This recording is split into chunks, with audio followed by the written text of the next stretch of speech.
I thought I'd talk about a subject that has been on my mind for a little bit, like why certain brands don't get any love.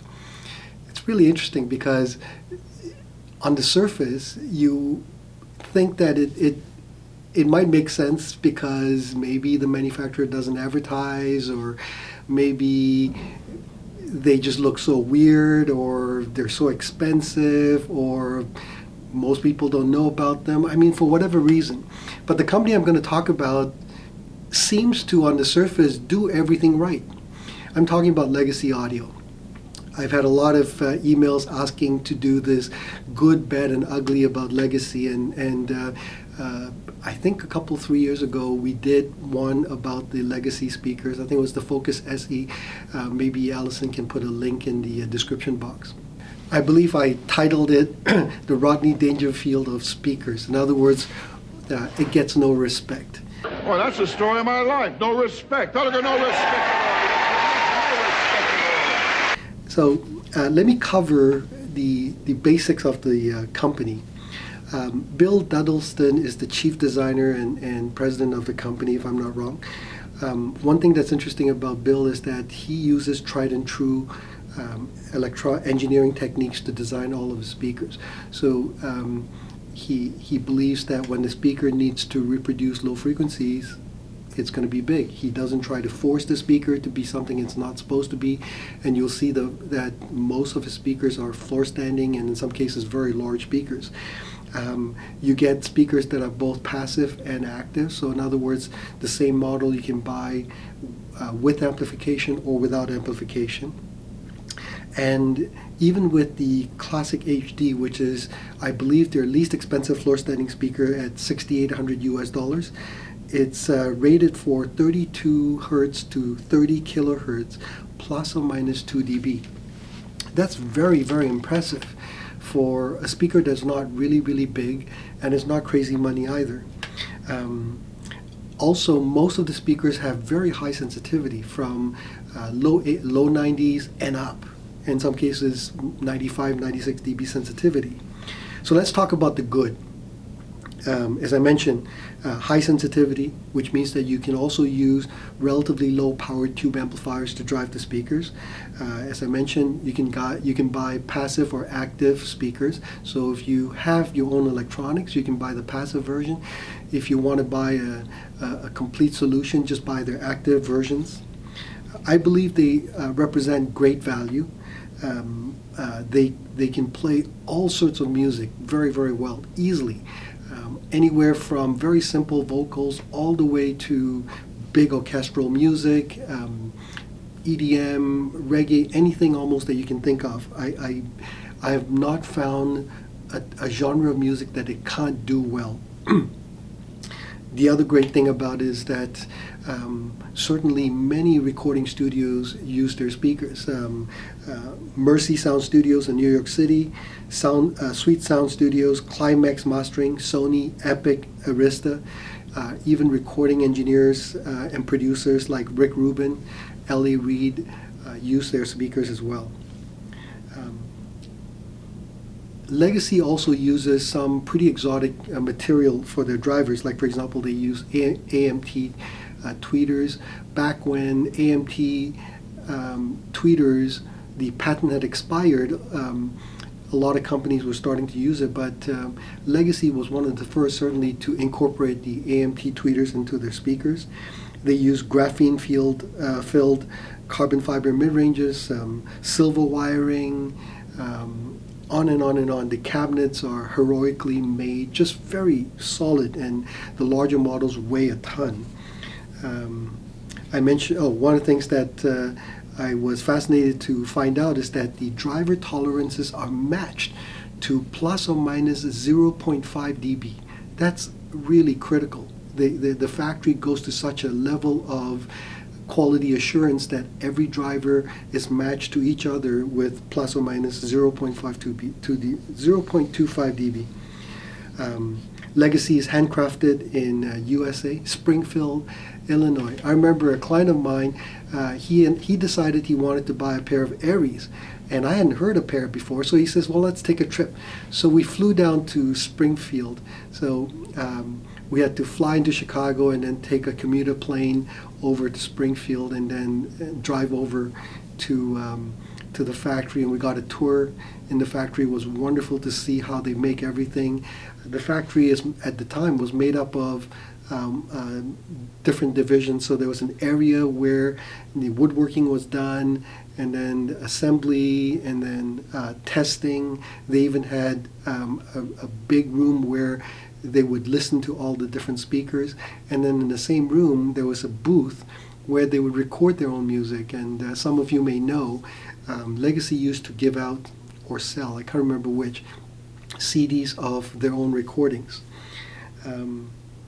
Exotic finishes. They come with multiple different versions of wood finishes, like curly maple, sapele, pomele, which is one absolutely gorgeous finish. High gloss Cabernet, one of my favorites, and black pearl. Just stunning looking finishes. The other thing also is that the company gets great rave reviews. For example, the Absolute Sound has given the company, I think, 5 or 6 consecutive Editor's Choice Awards every year, I think starting from mid-2000s and on, or 2015 or 16 and on. Their products have gotten great reviews, Editor's Choice and Absolute Sound, as well as other magazines. In the latest Stereophile online, you can see Ken, I'm going to butcher his last name, Mikalev. He wrote a show report at the Capitol Audio Fest where he goes into the room and he's blown away by the Legacy audio speakers that he heard. He was just absolutely blown away by the sound. I'll just quote him. All of them were stunning, natural sounding, thoroughly engaging on all levels, rich but detailed, with the kind of kick and sense of fun that is rare.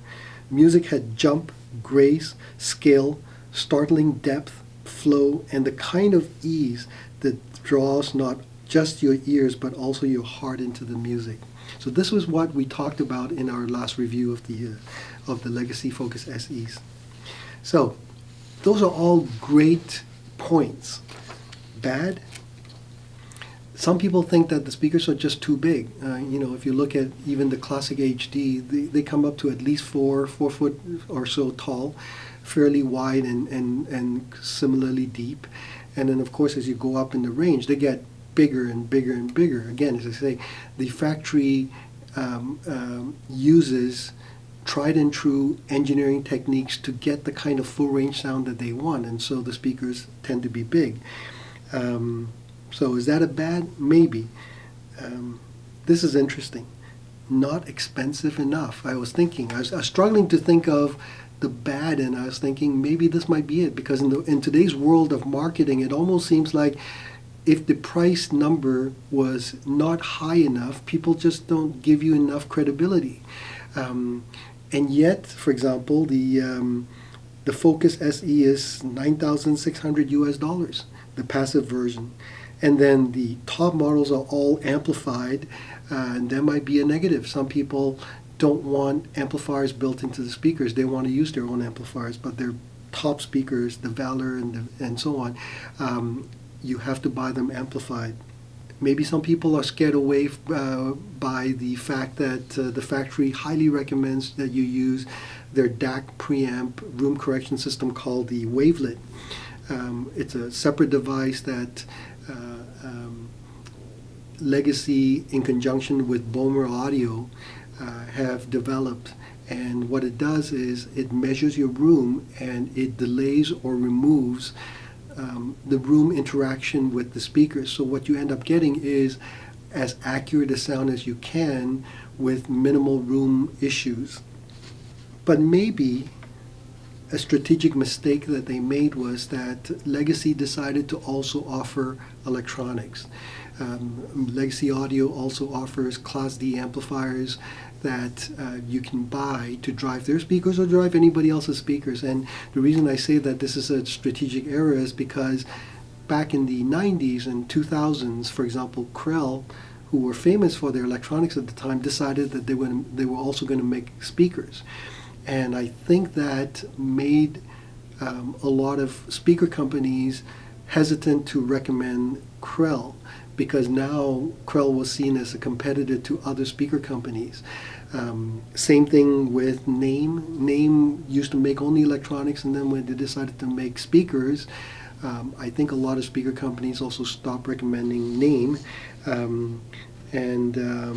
Also, if I'm not wrong, in the early days of Avalon Acoustics, Jeff Rowland invested in the company, and then shortly afterwards he sold it. And that might also be because of this concern about being a conflict of interest, if you will, or not necessarily a conflict of interest, but rather this concern that other companies may not want to support Rowland amplification if it was seen that the company also had a vested interest in speakers. It seems like only Lynn has done a remarkable job of being able to offer a complete solution in terms of having electronics all the way to speakers. And Meridian, for example, used to do the same thing, but it was very tough going for many stores and many electronics companies and speaker companies who wanted to maybe recommend one or both, and you just couldn't or didn't. Ugly. What's interesting is that I find that in general, legacy audio speakers have average to below average resale value. Now, usually when this happens, it's ultimately because, one, lack of demand, which is sometimes because of poor brand recognition. But I was thinking, it doesn't take much to see that Legacy does a lot of marketing and advertising. You go to the common websites of audio, and you will see Legacy advertising quite a bit. They're almost always at the major consumer shows, and their products get great reviews. So I don't know. As I started off at the very beginning, I said this is a company that seems to do everything that you would want a company to do for their survival, success, and well-being, and yet they do all these things, and yet their resale value seems to be average or below average. Well, the second reason that you get average or below average resale value is poor value or performance, and this, in my opinion, is not true at all.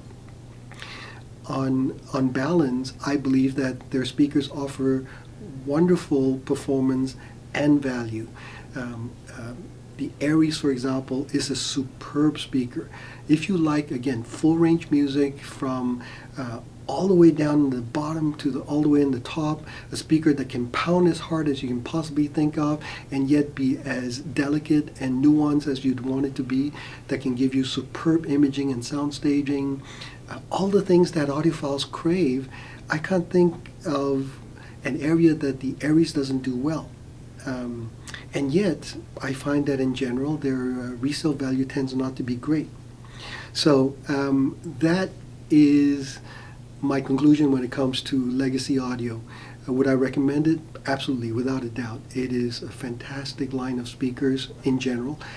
They're well made, they sound great, they offer great value and performance. Made in the US, handcrafted, beautiful finishes. But you'd have to think about whether, number one, they're too big for you, and number two, if you wanted the active versions, are you comfortable with their electronics, because they tend to use Class D electronics, and whether or not you'll be happy with that. And of course, if you ever have to resell them, the resale value is average to below average, not great. But that's my honest take of it. Anyway, I would love to read your comments about Legacy Audio speakers. If you've heard them, if you've owned them, what are your thoughts? Put them in the comments below. And thanks for watching. We'll see you again next time. Bye-bye.